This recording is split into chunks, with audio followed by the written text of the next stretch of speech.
Welcome back, guys, and I'm getting us caught up with day 2 of algebra review. So I added that line into my table of contents, and today we're going to be talking about solving equations.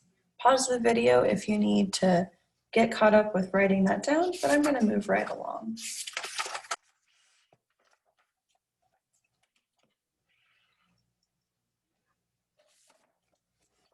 All right. So on day 2, I just had 2 new definitions that I wanted to cover. Technically, there's 3, but for one of them, I embedded the definition within the rest of the notes, and I'll talk about that when I get there. So the first equation I have, the first definition I have here is equation, which is a mathematical sentence stating that 2 expressions are equal. So yesterday, we learned about expressions, which are made up of numbers, variables, and operation symbols. But you may have noticed that there were no equal signs anywhere. It didn't say 5x equals 10. It just said 5x, or x plus 2 equals 8. It just said x plus 2. So the difference between an expression and an equation is an equation is made up of 2 different expressions with an equal sign between them. And that changes a lot of things, because whenever you work with an equation, you have to keep that equality in mind, and you can't do anything to upset that equality, or else you're going to have a bad time. You're going to get everything wrong. So here I have some examples of equations. I started very simple with 2 plus a equals 8.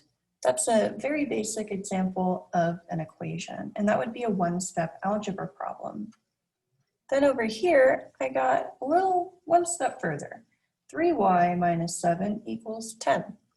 And here we have an example of a two-step algebra problem, which we'll become very familiar with. Then over here, I went a little bit crazy. 4y divided by 2 minus 3 equals 10 plus 3y. There's a lot of things that can be simplified here and moved around and all of that, but it would take a few steps to solve that problem. Now, I don't want that to intimidate you. I just wanted to show you that equations can be as simple or as complicated as they need to be for the situation. However, each one of them breaks down to the same basic steps that we'll be looking at today and tomorrow. Our next definition is a solution, and that is a value for a variable that makes an equation true. So for example, if 2x equals 10, our solution would be x equals 5. Because if I plug that variable, or rather that value in for the variable, 2 times 5 equals 10, and then simplify, 10 will be equal to 10, and that's a true statement. So that makes it a solution. Now I know in math, 10 equals 10 seems like a redundant statement that would not need writing. However, there will be times in this class that it'll be a very powerful statement to be able to make. We'll explore that a little bit later though. So here I laid out some rules, basic rules for solving equations. Each time you solve one, you'll probably be following down these rules in one way or another. The first is to isolate the variable. This is pretty much your goal every single time you're handed an equation with variables in it. They're going to want to know, well, what does that variable equal? Because us people don't like uncertainty, and we don't like to not know things. So that's why isolating the variable is so important. The next is that when you solve an equation, you're working backwards. So you're not using operations, you'll be using inverse operations. And inverse is used in math all the time to represent something that is the opposite of something else.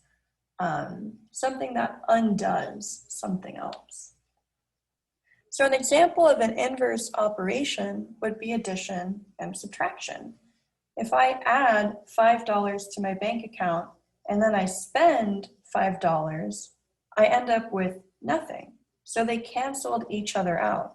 Or if I have $5 of debt that I owe and then I pay or earn $5, then I'm back to zero. I don't have to worry about that debt anymore. In the same vein, multiplication and division are also opposites. They are inverse operations. So just keep in mind that inverse operations are operations that are opposites and cancel each other out. So the final step for solving equations is very, very important. I talked about how an equation has equality and we can't do anything to upset that balance. Well, that's what rule number 3 addresses. Whatever you do to one side of an equation, you must do to the other. So if you're trying to add in 3 to one side of the equation, you'll tip the balances. So you have to add in 3 to the other side of the equation to keep that equality true. I like to think about it like lifting a weight. I'm gonna doodle a little bit. So if I'm at the gym and I'm trying to make my arms look awesome, which, believe it or not, I have done before, I might be lifting a bar with a weight on each side. And let's say I'm starting pretty simple because my arms ain't so strong. I gotta start somewhere. So each of these is a 20-pound weight. It's important to have the same weight on each side so that you're evenly working your muscles. If you have an uneven way of working them, then you're gonna face some consequences and some complications down the road. So you wanna make sure you have proper form and that you're holding it balanced and that you have the same weight on each side to keep it nice and even.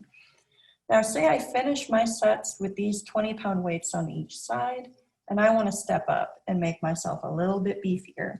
So I wanna add a 10-pound weight. Well, if I only put the 10-pound weight on one side of the bar, I'm now gonna be heavier on this side than that side, and it's no longer equal.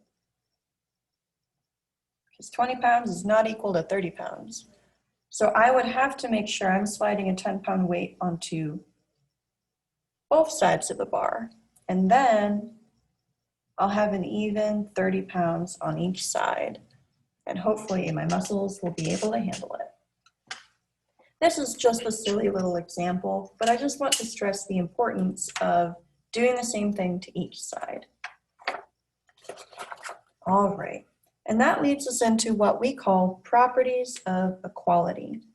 So in geometry, we're going to be studying a lot of different properties, tons and tons, properties about shapes, lines, angles, circles, you name it. And these properties are absolutely important to math class or geometry class as a whole. And these are things that you've already been doing, but we have a vocabulary word for them.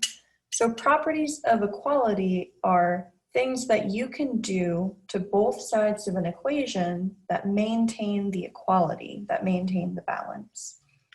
So first, looking at the addition property of equality, here we have x minus 3 equals 9. Well, we need to isolate that variable.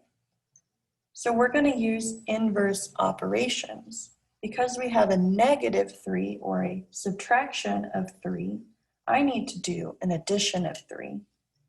However, what I do to one side, I have to do to the other. So if I'm adding 3 here, I also have to add it on the other side of the equal sign.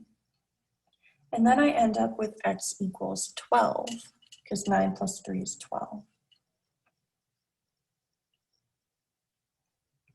Sorry, I thought I was about to sneeze. This is called the addition property of equality because I'm adding something to the equation which you would think would change it and set the balance off. But because I'm doing the same thing to both sides, I'm maintaining the equality. However, that's a lot to write every single time. So you'll see that in the subsequent squares, I showed you different ways of shortening it. That way you're still getting across that you're using a property of equality, but you don't have to write out each letter each time you do it. So the next 3 squares are demonstrating each of the basic 4 properties of equality. There are more than this, but this is all we're going to focus on for today. So here I had addition. So I had to use the opposite subtraction. And again, whatever I do to one side, I had to do to the other. And that solved for x equals 6. And what I did is I used the subtraction property of equality, POE. Down here, I had division in my original equation. And so I needed to multiply out whatever it was being divided by to get rid of it. So if x was being divided by 2, I needed to multiply everything in that equation by 2 to get rid of that fraction, to get rid of that division, leaving me with just x equals 16. And that's the multiplication property of equality. And lastly, we have a problem with multiplication happening. So I had to do the opposite and divide. So by dividing out that 3, I ended up getting x equals 2. And I used the division property of equality. Division prop of ec is how I say it out loud. So then I went ahead and solved a 2-step equation using these properties of equality to demonstrate them for you all. And just a reminder that when we're solving an equation, we're working backwards. And so we're going to use the order of operations in the opposite direction than normal.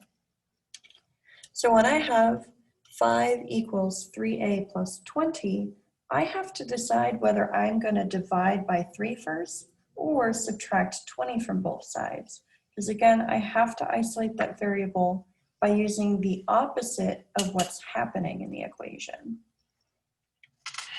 But because I need to use the order of operations backwards, instead of P-E-M-D-A-S, I'm going to go A-S-M-D-E-P, meaning addition and subtraction will be happening before multiplication and division. So I'm going to subtract 20 from both sides using the subtraction property of equality. And that'll leave me with a negative 15 equal to a 3a. And again, if I'm ever going too fast for you, feel welcome to pause the video, take a look at it, and see if you can figure it out. Maybe rewind and watch it again. So because I was just left with a multiplication on this side, I had to undo that with division. So I divided both sides by 3 and ended up with 5 equals a. And I need to move my camera forward a little bit. There we go. So after I got my solution to the problem, I wanted to double check just to be sure. Because I'm one of those people and I like to check everything and make sure I'm doing it right. And that's one thing I love about math. I can do that in math.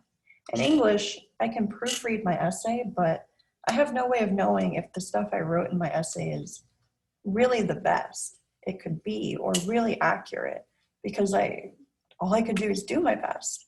But in math, I can actually figure out if this is true by plugging it back into the original equation. So I put that negative 5 in for a, multiplied it with the 3 to get negative 15, and then added negative 15 and 20, or 20 minus 15, and got 5. And 5 does indeed equal 5, so that's a true statement. And I know that I did my work proper. All right, that's all I have for this video. And next video, we'll be looking at solving multi-step equations.